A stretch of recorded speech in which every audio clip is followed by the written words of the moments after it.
Praise the Lord friends. இன்றைய நாளுக்காக பிரசங்கியார் நமக்கு குறித்துள்ள வசனம் என்னன்னு பார்ப்போமா?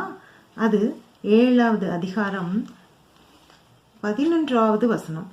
சுதந்திரத்தோடு ஞானம் நல்லது, சூரியனை காண்கிறவர்களுக்கு இதனாலே பிரயோஜனம் உண்டு.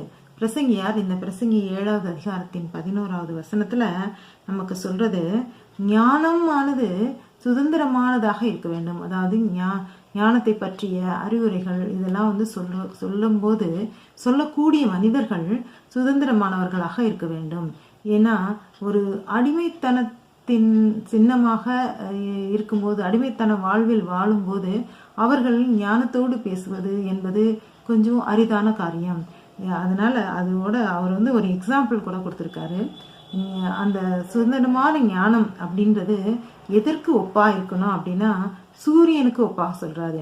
சூரியன் யாரையும் எதிர்பார்க்கறது இல்லை, யாருக்கும் அடிமைப்படுறதில்லை. யாரும் நீ இன்னைக்கு சன்ரைஸ் ஆகுது, நீ இன்னைக்கு உதிக்கணும், நீ ஒளியை கொடுக்கணும் அப்படின்னு சொன்னதுக்கு அப்புறம் அது வர்றதெல்லாம் கிடையாது. அது சுதந்திரமாக தினமும் கிழக்கில் உதித்து நமக்கு எல்லா விதமான ஒளியும் வெளிச்சத்தையும் கொடுக்குது. அது போலவே ஞானமானது சுதந்திரமானதாக இருக்க வேண்டும் அப்படின்னு சொல்லி பிரசங்கியார் நமக்கு அறிவுறுத்துகிறார். மீண்டும் நாளை இது போன்ற நல்ல வசனத்தோடு நான் உங்களை சந்திக்கிறேன். அதுவரை கர்த்தரின் அன்பு நம் அனைவரோடும்.